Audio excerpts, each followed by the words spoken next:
Aujourd'hui, nous dévoilons des secrets de magie, du numéro de pièces et de rose d'Eric Chen à la cascade d'avalement de lames de rasoir de Chloé Crawford. En plus, nous verrons des tours célèbres de lévitation et de lecture de pensée. Sans plus attendre, commençons. Les illusions de Chloé Crawford. Faisons un rapide récapitulatif de ce qui s'est passé pendant la performance. Chloé commence ses illusions en lançant son chapeau, transformant son costume noir en robe rouge, puis en invitant un juge sur scène. Sur scène et tac, elle découpe plusieurs pages d'un magazine avec 5 lames de rasoir. Après avoir découpé une page du magazine, elle met chaque lame dans sa bouche, boit un verre d'eau et mange un fil de coton. Ensuite, elle ouvre la bouche vide et réalise l'une des illusions les plus incroyables jamais vues sur scène. Le magicien retire le fil qu'elle avait avalé au début, et sur ce fil se trouve chacune des lames qu'elle avait avalées avec un verre d'eau. Chloé prend un autre fil, le passe autour de son cou et retire la 5e lame sans se couper. Comment la magicienne a-t-elle réalisé ces illusions ? Voici les explications. En observant, on voit que le smoking est trop grand pour elle. Pour que l'on ne remarque pas qu'elle enlève le costume au lieu de le transformer magiquement, elle lève un rideau pour tromper le public. Ainsi, la robe rouge du costume est en réalité portée dessous. Le smoking est complètement fendu en deux à l'arrière, mais maintenu ensemble par de petits morceaux de velcro. Le magicien retire facilement le costume en le tirant vers l'avant pour détacher les velcros. Dès le début du tour suivant où Chloé mange les lames de rasoir, nous remarquons quelques éléments. Elle a déjà des lames attachées avec des ficelles dans la bouche placées au fond de sa joue droite. On distingue une bosse à la base de sa joue droite. De plus, on découvre un dispositif lorsqu'elle ouvre la bouche pour y mettre les lames. Un côté des lames est tranchant, l'autre émoussé. Elle les place soigneusement dans sa bouche selon un alignement précis. Après avoir bu dans le verre pour avaler les lames, la magicienne le retourne. En observant, le verre est déjà vide avant qu'elle ne le porte à ses lèvres. En fait, le bord du verre a un aimant et les lames de rasoir sont en acier magnétique. On peut voir les lames attachées au verre lorsqu'elle le retourne pour faire croire qu'elle essaie de prouver qu'elle a bu l'eau. Par conséquent, elle a fait cela pour placer les lames tranchantes dans le verre et a gardé les lames émoussées cachées dans sa joue droite, comme mentionné précédemment. Après avoir avalé le fil, la magicienne cherche du doigt, sur sa joue à gauche, le fil reliant les 4 lames émoussées. Elle tire le fil de sa joue droite, les lames émoussées attachées. L'émoussement des lames nouées avec le fil explique pourquoi elle les retire de sa bouche sans se couper. Chloé a donc avalé le fil pour faire croire au public qu'elle avait avalé la lame et les avait nouées magiquement. À la fin, la magicienne sort un fil de soie dentaire juste avant une coupure de caméra. La coupure est faite parce que le fil qu'elle tire a une lame de rasoir attachée à celui-ci. Elle place la lame dans sa main droite et réalise un tour avec le fil pour donner l'impression qu'elle a sorti la lame de son cou. Sur son cou, il y a une brillance visible qui est le résultat du tour qu'elle réalise. Pour ce tour, Chloé met de la colle caoutchouc sur son cou et la laisse sécher. Elle pose le fil et la lame sur la zone encollée, baisse puis relève la tête. Sa peau inférieure se colle à sa peau supérieure et on dirait que le fil a traversé sa peau. Ensuite, elle tire le fil d'avant en arrière et le retire, donnant l'impression qu'il déchire sa peau. Le tour de lévitation de Bag de Kitsch. Voici un bref résumé de la performance. Le tour de lévitation de Bag de Kitsch commence lorsqu'il invite Heidi sur scène. Sur scène, le magicien montre un bandeau, demande à la juge de confirmer son opacité, puis le met. Il met une bague à son index, la retire puis la fait léviter. Avec la bague en l'air, Kitsch réalise l'un des tours les plus fascinants alors qu'il porte son bandeau. Il place la bague à l'index de Heidi sans la toucher ni qu'elle bouge. Vous vous demandez comment il a réussi ces tours. Voici les explications. Kitsch retire la bague du doigt de Heidi, puis la fait glisser le long d'un fil invisible attaché à son bandeau.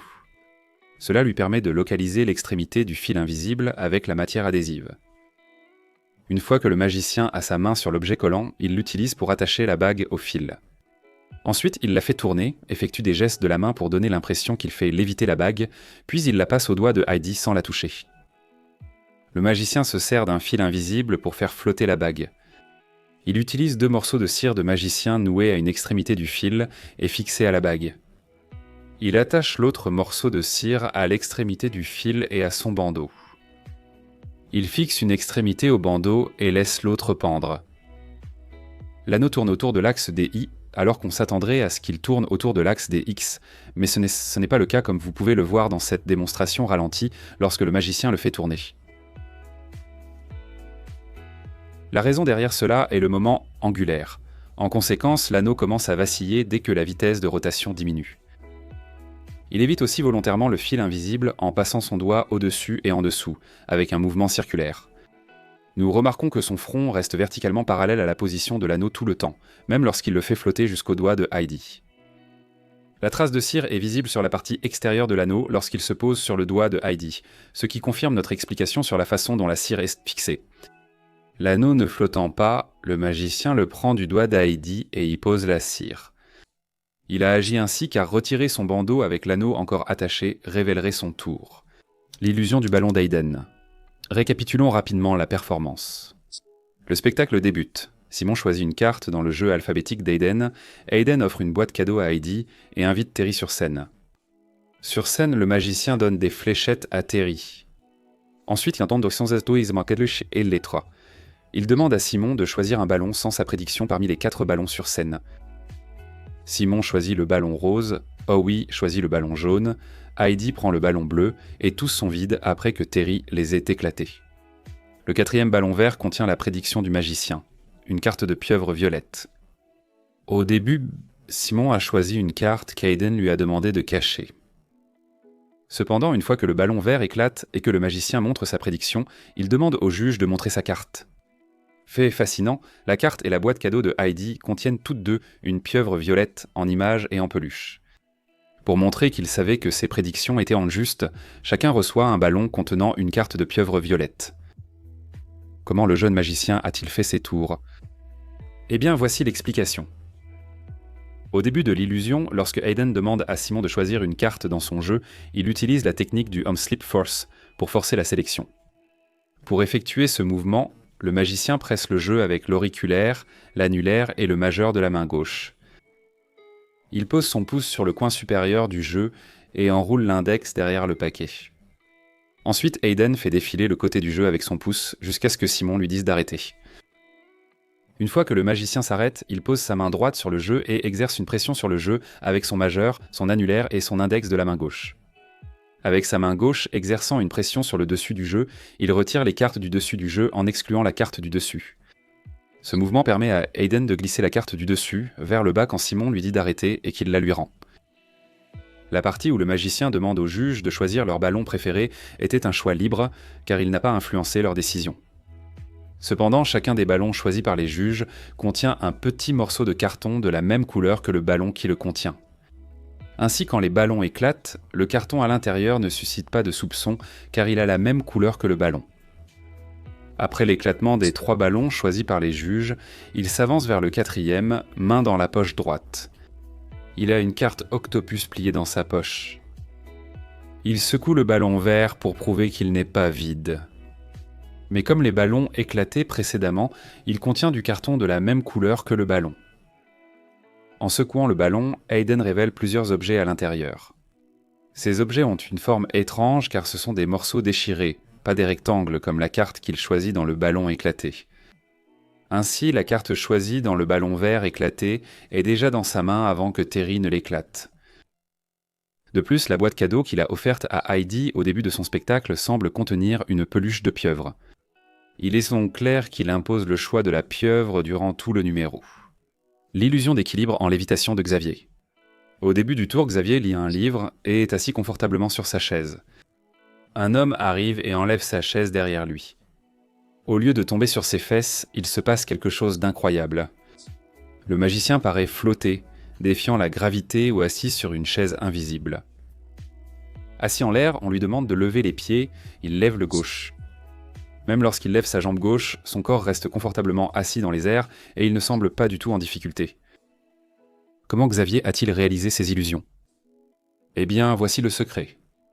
Pour rester stable, il utilise un support en étant assis sur sa chaise. Le support sous sa jambe droite l'empêche de tomber quand on retire sa chaise. Il a une base qui répartit son poids lorsqu'il équilibre sa jambe droite dessus.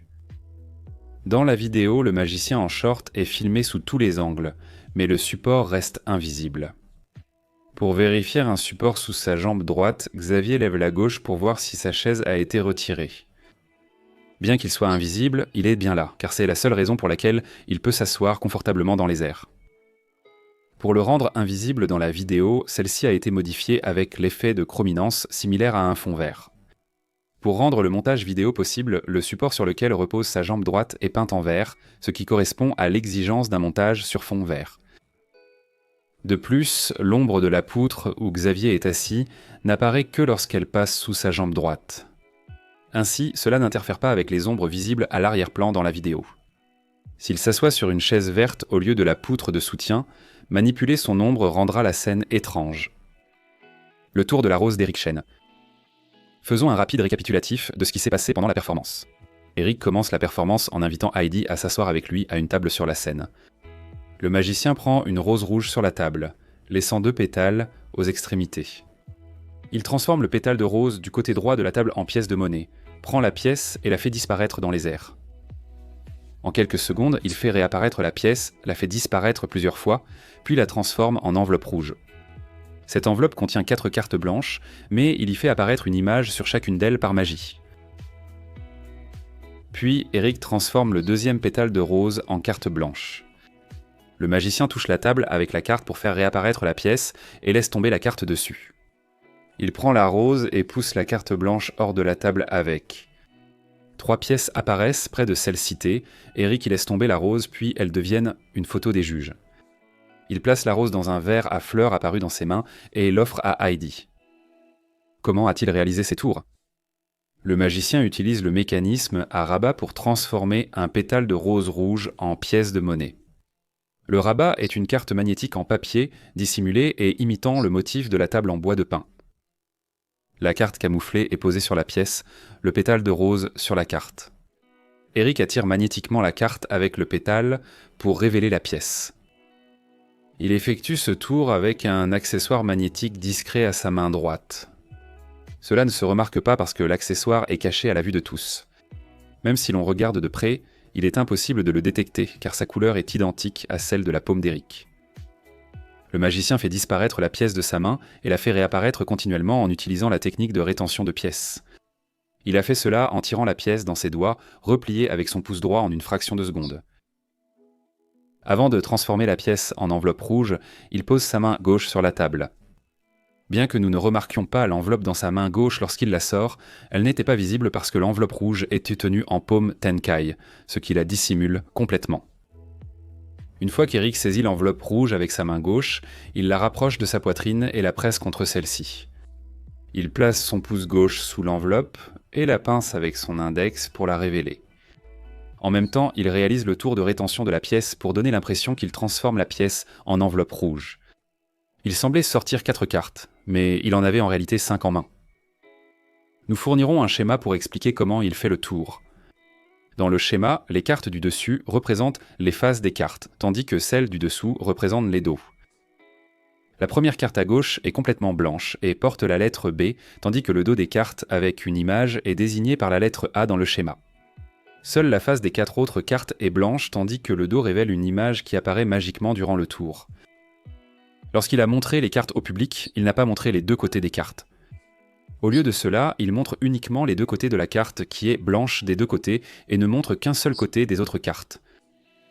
Pour afficher les images, il retourne seulement 3 cartes de l'autre côté. Il lui reste 2 cartes en main, mais il fait croire qu'il n'a qu'une seule carte qui est blanche des 2 côtés. Il réalise ensuite un changement Bertram pour transformer les 2 dernières cartes en une carte illustrée. On glisse la carte blanche des 2 côtés dans une paume Tenkai, puis on la place sur celle du dessous. Le magicien utilise le mécanisme de voler mentionné précédemment pour donner l'impression qu'il transforme magiquement le pétale en une carte blanche. Il a fait apparaître la pièce en retournant une carte illustrée camouflée avec le motif de pin américain. Les pièces fines sont déjà sur la table, empilées les unes sur les autres. De plus, une petite carte blanche est placée sur les pièces fines empilées, et c'est ce que le magicien semble soulever de la table. Ensuite, Bill fait glisser la carte blanche vers lui pour la camoufler avec la table, et il la pose à cet endroit. Par la suite, Eric fait claquer la carte pour faire apparaître les pièces en ligne droite, avec 2 fils invisibles qui deviennent visibles lorsque l'on zoome sur la vidéo. Le magicien tire la carte avec le fil en passant la main derrière la table. Il s'assure de tirer le fil en même temps qu'il tape la rose sur la table. En tirant le fil, le magicien derrière la table saisit aussi un petit verre. Nous remarquons aussi que les 4 pièces sont placées juste au-dessus des 4 photos, sans tomber quand celles-ci sont dépliées. Elles ne sont pas tombées parce qu'il y a 4 aimants très fins dissimulés dans les photos. Chaque aimant maintient les pièces séparées et alignées sur une ligne droite. De plus, une ligne sombre visible sur la table est le bord de la carte pliée qui porte les visages des juges. Lorsque le magicien révèle la carte, il tient le verre que nous avons mentionné plus tôt en diagonale pour le dissimuler derrière ses doigts. Eric tord son poignet gauche, tourne le verre vers le haut et y met la fleur.